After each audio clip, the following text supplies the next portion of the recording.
Assalamualaikum warahmatullahi wabarakatuh. Selamat pagi teman-teman. Di sini saya Renita Dwi Murti dan teman saya Neng Alfiati Nur dari kelompok 2 akan mempresentasikan mengenai pengembangan silabus kurikulum nasional. Nah, di sini kita akan mempelajari beberapa bahasan. Yang pertama ada pengertian silabus kurikulum nasional. Kedua ada landasan pengembangan silabus kurikulum nasional. Yang ketiga adalah prinsip pengembangan silabus kurikulum nasional. Lalu yang keempat unit waktu silabus kurikulum nasional. Yang kelima langkah-langkah pengembangan silabus kurikulum nasional. Yang keenam ada contoh model format silabus kurikulum nasional. Dan yang terakhir ada pelaksanaan penyusunan silabus kurikulum nasional. Baik, langsung saja ke yang pertama, yaitu pengertian silabus kurikulum nasional.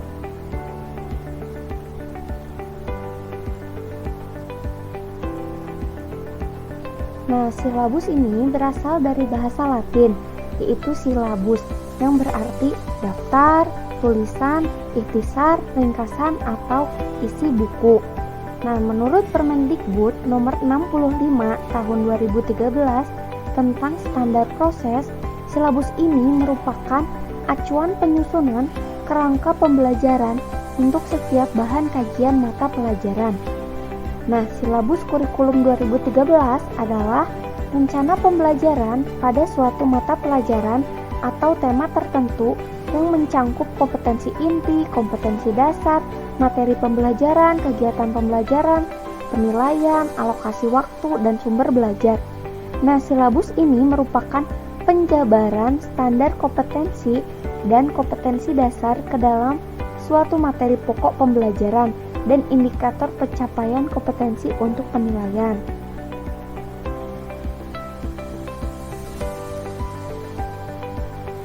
Silabus itu dikembangkan berdasarkan standar kompetensi lulusan dan standar kompetensi isi untuk satuan pendidikan dasar dan menengah sesuai dengan pola pembelajaran pada setiap tahun ajaran tertentu. Silabus digunakan sebagai acuan dalam pengembangan rencana pelaksanaan pembelajaran. Nah, silabus itu rencana pembelajaran untuk 1 semester. Silabus bermanfaat bagi pedoman dalam pengembangan pembelajaran seperti pembuatan rencana pembelajaran, pengelolaan kegiatan pembelajaran, dan pengembangan sistem penilaian. Suatu silabus merupakan sumber pokok dalam penyusunan rencana pembelajaran. Lalu ada landasan pengembangan silabus kurikulum nasional. Nah, di sini ada 2 landasannya, yaitu yang pertama Peraturan Pemerintah Republik Indonesia Nomor 19 Tahun 2005 tentang Standar Nasional Pendidikan Pasal 17 Ayat 2 dan Peraturan Pemerintah Republik Indonesia Nomor 19 Tahun 2005 tentang Standar Nasional Pendidikan Pasal 20. Apa aja isinya? Yang pertama Pasal 17 Ayat 2 yaitu sekolah dan komite sekolah atau madrasah dan komite madrasah mengembangkan kurikulum tingkat satuan pendidikan dan silabusnya berdasarkan kerangka dasar kurikulum dan standar kompetensi lulusan di bawah supervisi dinas kabupaten atau kota yang bertanggung jawab di bidang pendidikan untuk SD, SMP, SMA, dan SMK dan departemen yang menangani urusan pemerintah di bidang agama untuk MI, MTS, MA, dan MAK. Yang kedua, Peraturan Pemerintah Republik Indonesia Nomor 19 Tahun 2005 tentang Standar Nasional Pendidikan Pasal 20, yaitu perencanaan proses pembelajaran meliputi silabus dan rencana pelaksanaan pembelajaran yang memuat sekurang-kurangnya tujuan pembelajaran, materi ajar, metode pengajaran, sumber belajar, dan penilaian hasil belajar. Nah, selanjutnya pengembangan silabus kurikulum nasional. Pengembangan silabus pada tingkat Kementerian Pendidikan dan Kebudayaan dilakukan oleh Badan Penelitian dan Pengembangan. Yang kedua, pengembangan silabus muatan lokal pada tingkat daerah dilakukan oleh yang pertama, tim pengembangan kurikulum provinsi untuk wilayah provinsi. Yang kedua, tim pengembangan kurikulum kabupaten atau kota untuk wilayah kabupaten atau kota. Dan yang ketiga, yaitu pengembangan silabus muatan lokal pada tingkat satuan pendidikan dilakukan oleh para guru secara mandiri atau berkelompok dalam sebuah sekolah atau madrasah atau beberapa sekolah. Kelompok musyawarah guru mata pelajaran yang disingkat MGMP atau Pusat Kegiatan Guru PKG. Selanjutnya ada prinsip pengembangan silabus kurikulum nasional. Nah, dalam pengembangan silabus perlu dipertimbangkan beberapa prinsip. Prinsip tersebut merupakan kaidah yang akan menjiwai pelaksanaan kurikulum tingkat satuan pendidikan. Nah, ada beberapa prinsip pengembangan silabus kurikulum nasional. Yang pertama adalah ilmiah. Ilmiah di sini berartikan bahwa keseluruhan materi dan kegiatan yang menjadi muatan dalam silabus harus benar dan dapat dipertanggungjawabkan secara keilmuan. Mengingat silabus berisikan garis-garis besar isi atau materi pembelajaran yang akan dipelajari peserta didik, maka materi atau isi pembelajaran tersebut harus memenuhi kebenaran ilmiah. Untuk itu, dalam penyusunan silabus disarankan melibatkan ahli bidang keilmuan masing-masing mata pelajaran agar materi pembelajaran tersebut memiliki validasi yang tinggi. Yang kedua ada relevan.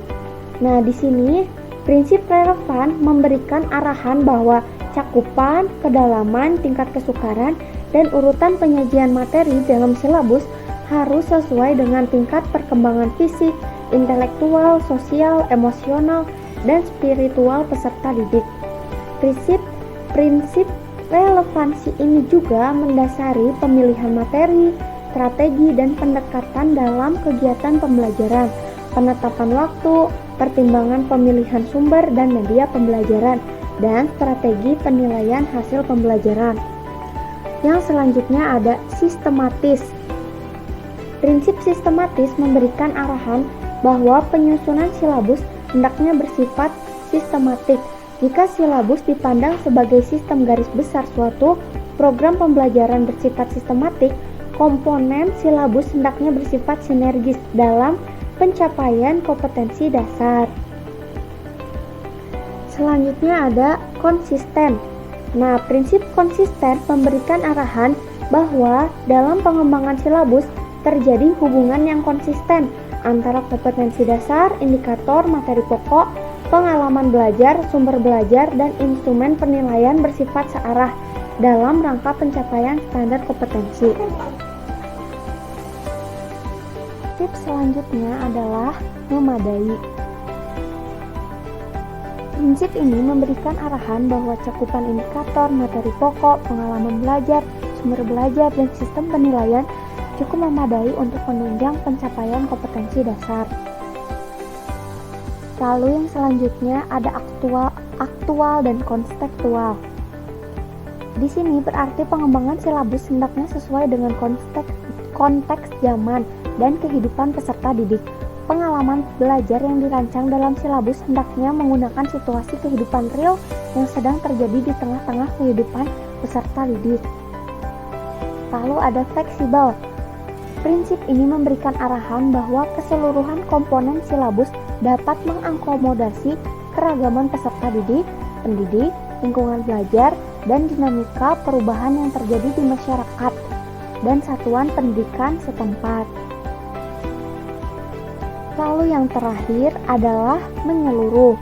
Prinsip ini memberikan arahan bahwa pengembangan indikator silabus hendaknya mencakup keseluruhan ranah kognitif, afektif, dan psikomotor. Selain itu, idealnya sesuai juga dengan pengembangan materi pembelajaran, kegiatan pembelajaran, dan penilaian pembelajaran. Prinsip menyeluruh ini perlu diletakkan dalam pencapaian kompetensi sebagai pencerminan pengetahuan, nilai, sikap, dan perbuatan yang terwujud dalam berbagai kecakapan hidup. Nah, lalu ada Unit waktu silabus kurikulum nasional. Yang pertama, silabus mata pelajaran disusun berdasarkan seluruh alokasi waktu yang disediakan untuk mata pelajaran selama penyelenggaraan pendidikan di tingkat satuan pendidikan. Yang kedua, penyusunan silabus memperhatikan alokasi waktu yang disediakan per semester, per tahun, dan alokasi waktu mata pelajaran lain yang sekelompok. Ketiga, implementasi pembelajaran per semester menggunakan penggalan silabus sesuai dengan standar kompetensi dan kompetensi dasar untuk mata pelajaran dengan alokasi waktu yang tersedia pada struktur kurikulum. Khusus untuk SMK atau MAK menggunakan penggalan silabus berdasarkan satuan kompetensi.